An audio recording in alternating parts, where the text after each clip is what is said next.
Senator Hawley, you're recognized for your questions. Thank you very much, Mr. Chairman. Mr. Secretary, let's just come back to Jose Ibarra, if we can. You know who that is. That's a question. You know what he did? I know what he's accused of doing. Which is? Murdering a young woman. And that wasn't the first crime that he committed in this country, was it? Senator, as I've articulated previously, I'm not going to speak about the facts of the case because there is an ongoing criminal investigation. Have you read his parole file? Senator, same answer. So you're not going to say whether or not you've read the parole file? I've got it right here. Have you read this? Senator, I do not want to speak to the particulars of the case given the pending criminal prosecution. Now, I find this interesting because this is a new answer today. You've changed your answers all over the map on this, and it looks like to me you just don't want to answer the question. 2 days ago, you were asked about this in the House Homeland Security Committee. I've got the transcript right here in front of me. You were asked the same question. Jose Ibarra, why was he paroled? You said, I don't know. You said, I don't know. I don't have the case details with me today. Congressman Bishop says, you don't know? And you said, I don't know. I don't have the details with respect to that individual's case, but I would be pleased to provide them to you, Congressman. You didn't know 2 days ago. Now, interestingly, on April the 10th, 6 days before that, you gave Senator Katie Britt a different answer. She asked you the same question. She said, why was Jose Ibarra paroled into the United States? You said, and I quote, Ranking Member Britt, there was no derogatory information of which we were aware. So you were happy to comment on the case then, on April the 10th. By April the 16th, you had developed amnesia, and today you say you just won't comment. So which is it, Mr. Secretary? Now that we have the file, I'll tell you what the difference is. Congressman Bishop didn't have the parole file, and Senator Britt didn't have the parole file, and now we do have the parole file. And now we all know that the reason he was paroled into this country was because lack of detention capacity, which, as you and I both know, is not a valid reason under the statute. And now that we know that for sure, this is right out of the parole file. Here it is. Subject was paroled due to detention capacity at the Central Processing Center in El Paso, Texas. Now suddenly you don't want to talk about it. This is extraordinary. It's also a pattern with you. So let me just try one more time. Have you read the parole file? Senator, I'm going to give the same answer, and let me say it. Well, which one? Are you going to give me the answer you gave to Senator Britt? Are you going to give the answer you gave to Congressman Bishop, or the answer you gave to Senator Paul, or do you want to try a fourth one? Senator, I will not speak to the particulars of the case, given the pending criminal prosecution. Yeah, well, I'm sure. Well, you certainly, of course you don't want to, because it is an absolutely damning indictment of your policies. Let's just review Jose Ibarra, and how he came to be here. On September the 8th, 2022, he was encountered by United States Border Patrol in El Paso, Texas, and was paroled into the United States due to lack of detention capacity. A provision, a proviso, a rule that is not permitted under the statute. You and I both know you know this. You knew it when you were talking to Congressman Bishop. You knew it when you were testifying to Senator Britt, and you know it today. You just never wanted to cop to it because the statute doesn't permit it. And so you lied to Congressman Bishop and you lied to Senator Britt. And now you are hiding behind the ongoing prosecution excuse because it's the last one left to you, because you testified falsely under oath. Then on July 19th, 2023, Ibarra reports for a biometric appointment and was fingerprinted. This is now in New York. The results come back and indicate he has a criminal history. So he's in this country, he has a criminal history. September 14th, he is arrested in New York by NYPD for what? Injuring a child. September 14th, 2023, he is arrested for injuring a child. What happens? The offense was never prosecuted and the arrest was expunged. I'm reading right out of the parole file. Expunged. Nothing is done to this guy. He had a criminal record to start with. He's in the country on illegal grounds. You have falsely and illegally allowed him in. He commits a crime against a child. He's not prosecuted. It's expunged. In November, get this, in November, Ibarra files an application for employment authorization. And unbelievably, on December the 9th, 2023, it's approved.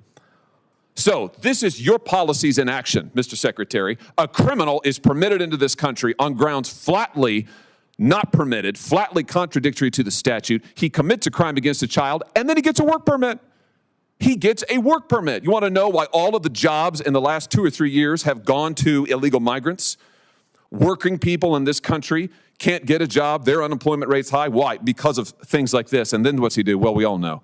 Then in February, he commits the heinous crime against Laken Riley. Is this a record that you are proud of? Senator, you've misstated some facts. I have read from the parole file, which you have said you don't recall, don't have, you miscited. I'm reading from it. It is right here.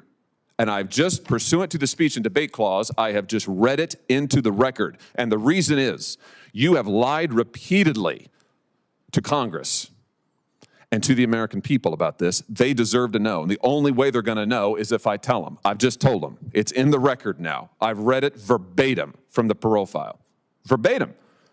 I just want to know, why did you change your story so often? Why didn't you just answer honestly to Congressman Bishop and Senator Britt? Senator, I am confident that justice will be vindicated in the criminal prosecution of the case. Well, hopefully he'll get more of a trial than you got. Otherwise, there'll be no justice for anyone at all. Let me ask you something else.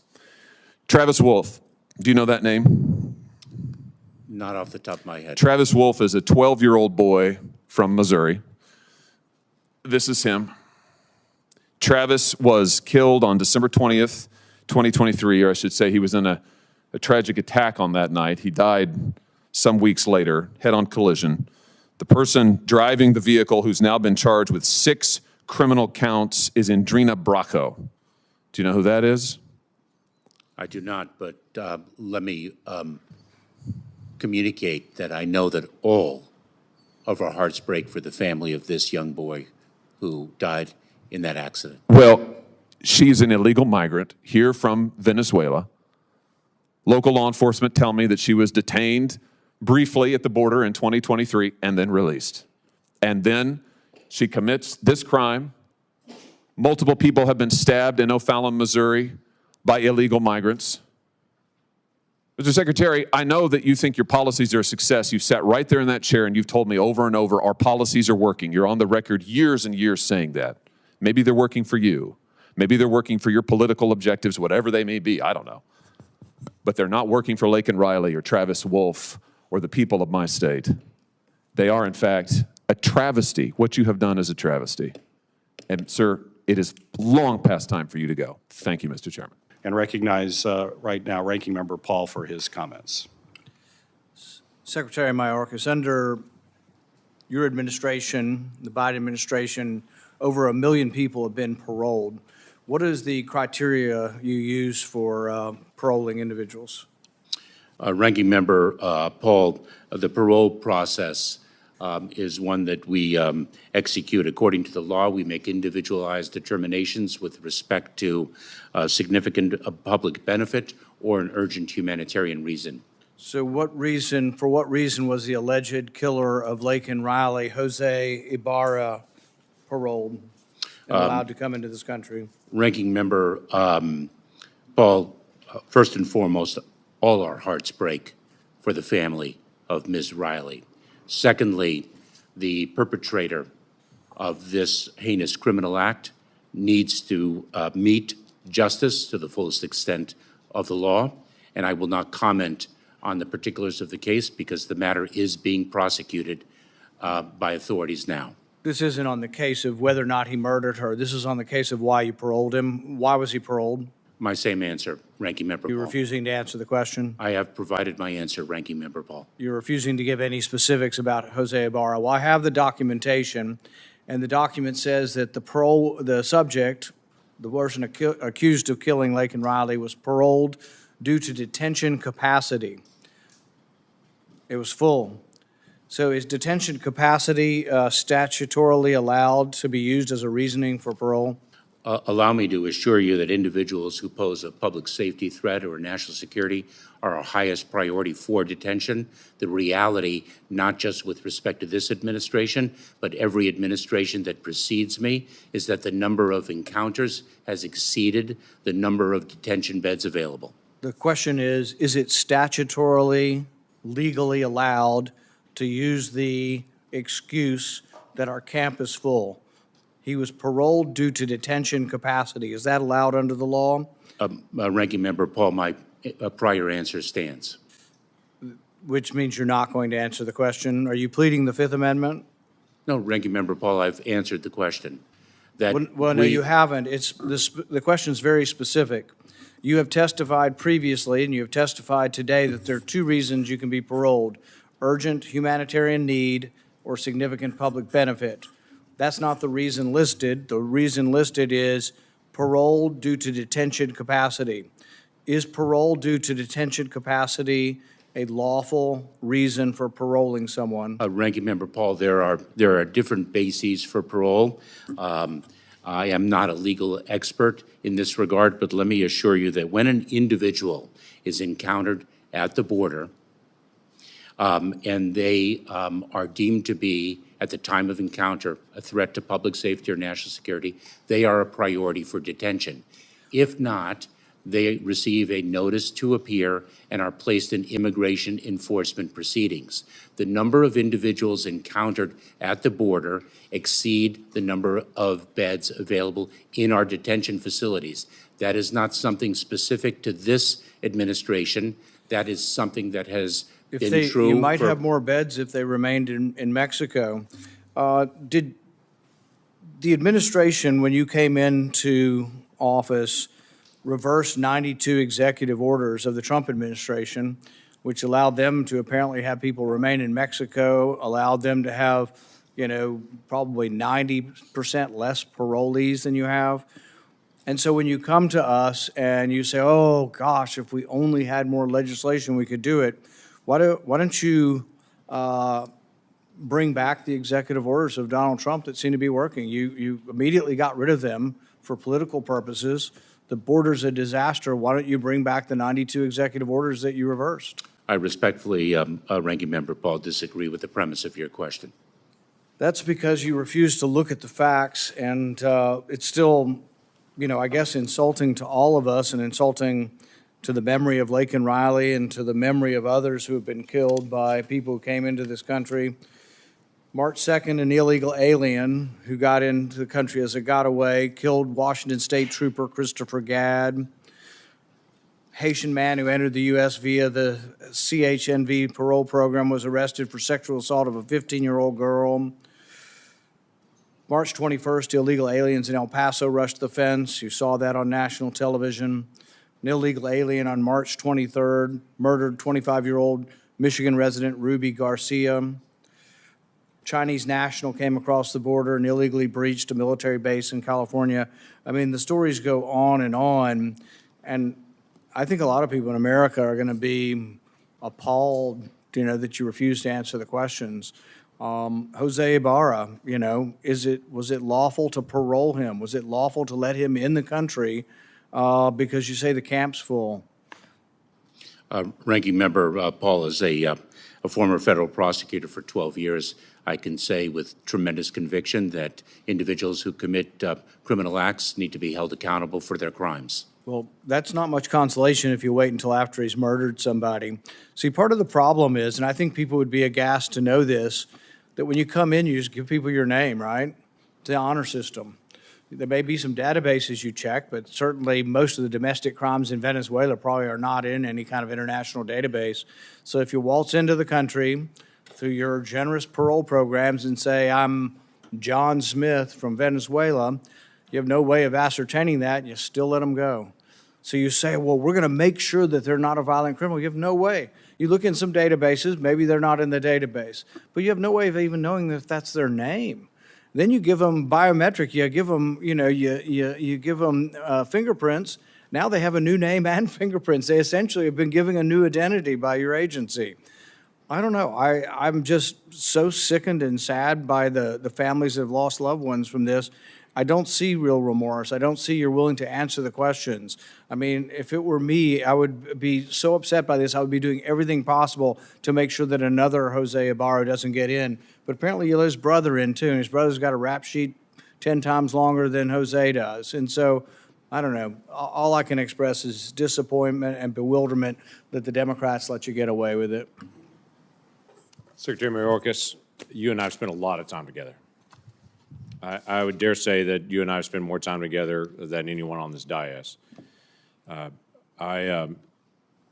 you and I both know there are things the executive branch can do, and there are things that Congress can do to be able to attack this.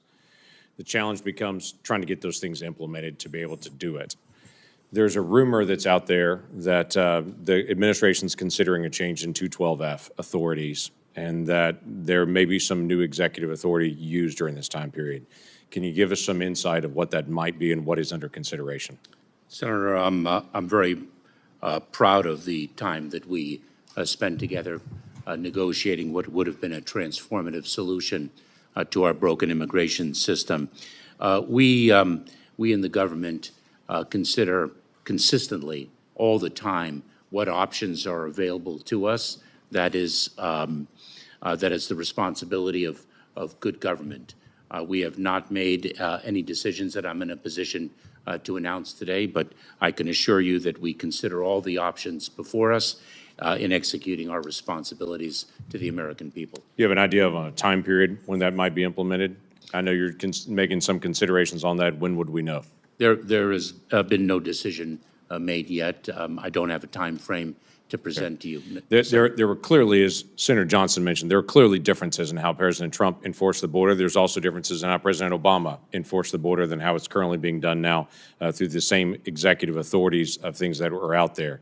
The negotiated agreements with Guatemala, Honduras, and El Salvador at the time that President Trump had achieved, we don't have that same kind of agreement with them. I've had some Guatemalan leaders that have reached out to me and said, we want to reestablish some of those same type of agreements that are there to be able to get that. We don't have some of the same enforcement mechanisms. I know the court stepped back in and said the Remain in Mexico, the MPP, we've got to be able to reinstitute.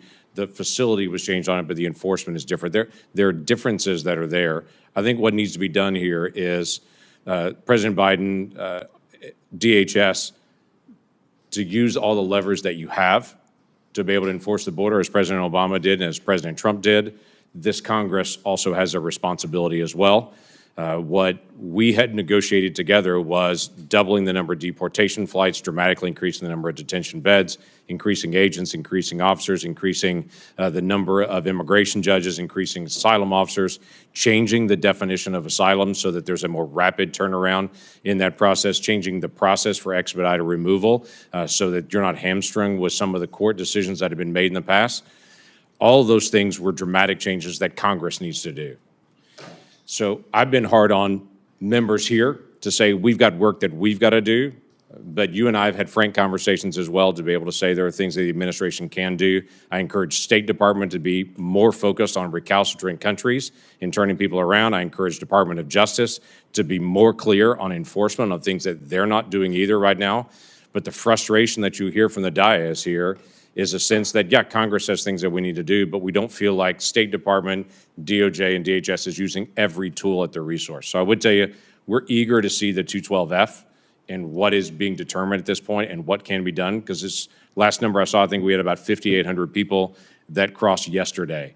And so obviously that's an intolerable number for everybody on it. If I can ask a quick question as well, you and I have talked several times about special interest aliens. This is a different group out there that's been difficult to get information about. It's a group that DHS has defined for a while as folks with a potential for a national security risk. We understand there are thousands of individuals that have been designated as a special interest alien, but we can't get any information on it.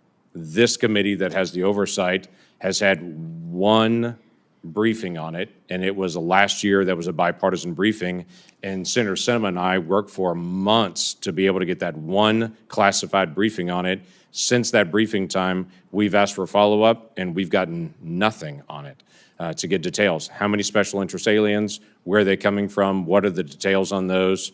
These are folks that your team has identified as a potential national security risk. We don't know how they're being handled, but it is our understanding thousands of them are being released. Can you give us any clarity on that, and can you give us a time that we'll be able to get access to that information about those folks? Senator, I'm very disappointed to hear that you feel that we haven't provided you with the information you've requested with respect to special interest aliens.